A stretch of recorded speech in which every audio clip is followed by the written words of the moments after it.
Attends, t'es en train de me dire que t'as acheté une bougie rouge? T'es rentré dans un échange et c'était une pyramide. Du coup, t'as tout retiré et t'as tout mis dans un cold wallet. Salut à tous, c'est le Captain et bienvenue dans cette deuxième partie du lexique crypto jingle.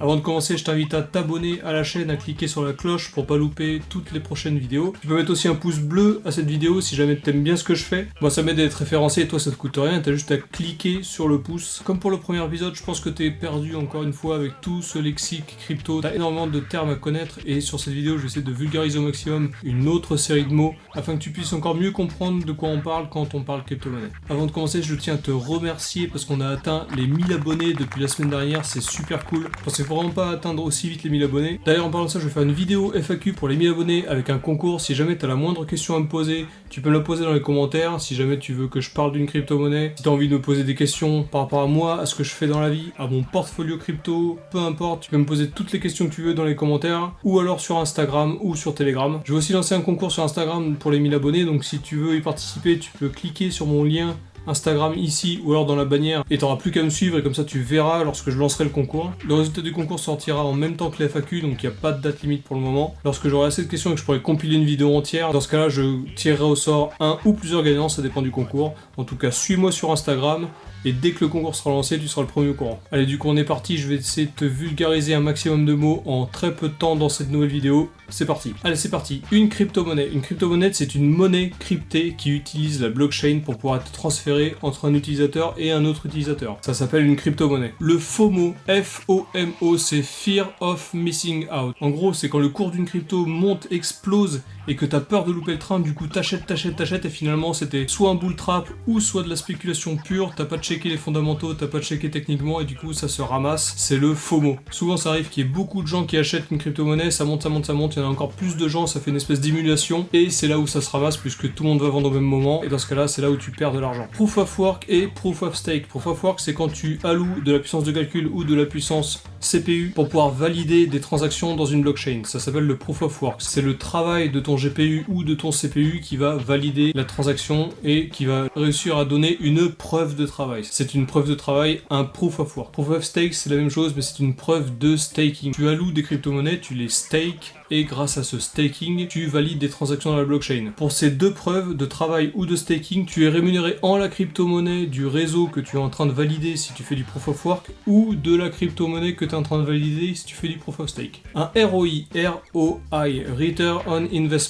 c'est le pourcentage de gain que tu auras par semaine, par mois, par année. Ça s'appelle un ROI. C'est le retour sur investissement. La Bitcoin Dominance. La Bitcoin Dominance, c'est la domination de la capitalisation du marché du Bitcoin. Tu as d'un côté le Bitcoin et de l'autre côté tous les altcoins. Si admettons tu as un marché global qui est de 1 milliard de dollars et que tu as plus de 500 millions de dollars alloués au Bitcoin, dans ce cas-là le Bitcoin est dominant. Tout le reste de la capitalisation elle est divisée entre tous les altcoins. Un exchange c'est une plateforme où tu peux acheter des crypto-monnaies. Souvent tu achètes les crypto-monnaies dans un wallet qui est alloué par l'exchange. Un wallet c'est un portefeuille et souvent dans ces exchanges tu peux aussi faire du trading avec de l'effet de levier. Dans les exchanges il y a des acheteurs et des vendeurs. Si tu es acheteur tu achètes aux vendeurs de cet exchange et si tu es vendeur tu vends aux acheteurs de cet exchange. Un Ponzi scheme ou un schéma Ponzi ou pyramide de Ponzi. Une pyramide de Ponzi ou un schéma Ponzi c'est une organisation qui n'a pas de service, qui ne fournit pas de service. Ce sont les nouveaux entrants dans l'organisation qui rémunèrent leurs parrains. Donc ça veut dire que tu recrutes des filleuls qui vont investir de l'argent dans un schéma. Donc ça veut dire que tu recrutes des filleuls qui investissent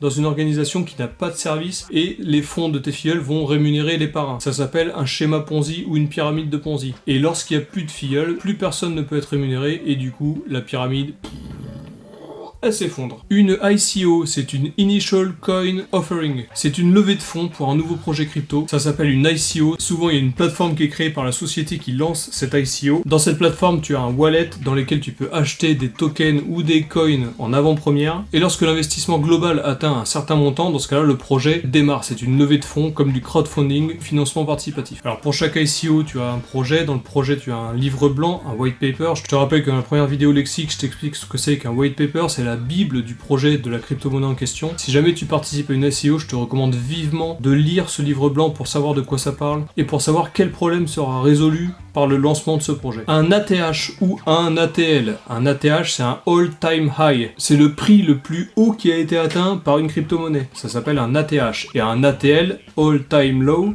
c'est le prix le plus bas qu'a atteint une crypto-monnaie. Je te parlais de la Bitcoin dominance, maintenant je te parle des altcoins. Les altcoins, c'est tous les coins et les tokens qui ne sont pas du Bitcoin. Donc l'Ethereum, le Cardano, le BNB et toutes les autres crypto-monnaies qui sont en dessous du Bitcoin, ce sont des altcoins, des coins alternatives. Le yield farming, c'est l'allocation de monnaie pour la finance décentralisée. Tu alloues des liquidités pour la finance décentralisée et tu es rémunéré avec des intérêts en retour. Un NFT, c'est un non-fungible token. C'est un token non fongible, c'est-à-dire qu'on peut pas le couper, on peut pas le diviser. Tu peux pas le fractionner comme tu fais avec n'importe quel coin ou n'importe quel token. Si tu achètes un NFT, tu achètes un NFT. Ces NFT représentent des collectibles. Ces collectibles, ils peuvent être alloués à quelque chose que tu as acheté de physique et ils représentent du coup un certificat d'authenticité pour ce que tu as acheté, ou alors ils représentent un collectible purement numérique. On a le cas de la plateforme VV qui propose des figurines de DC Comics, de Ghostbusters ou plein d'autres figurines qui sont des figurines numériques. Tu achètes un NFT, tu as un token que tu prends, tu mets dans un wallet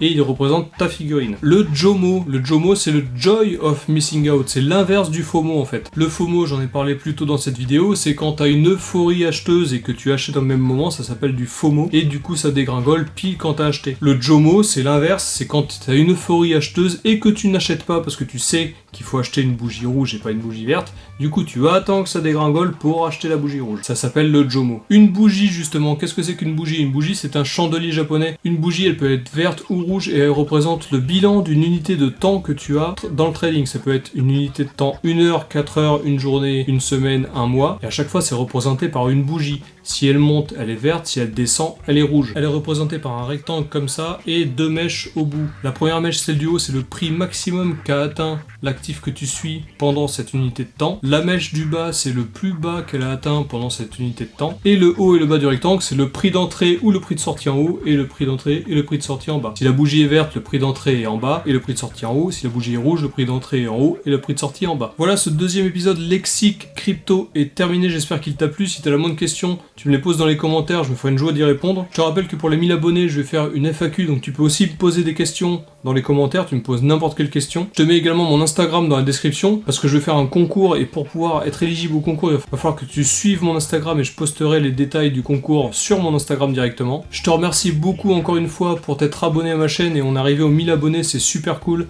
La prochaine étape, c'est 10 000, et après c'est 100 000, et après c'est 1 million, et après c'est 10 millions, et après c'est... Attends, mais t'as craqué, t'as cru que toute la France allait te suivre? Bah ouais, mon gars, c'est l'ambition. Hein. Voilà, sur ce, je te souhaite une bonne semaine, et je te dis à la prochaine.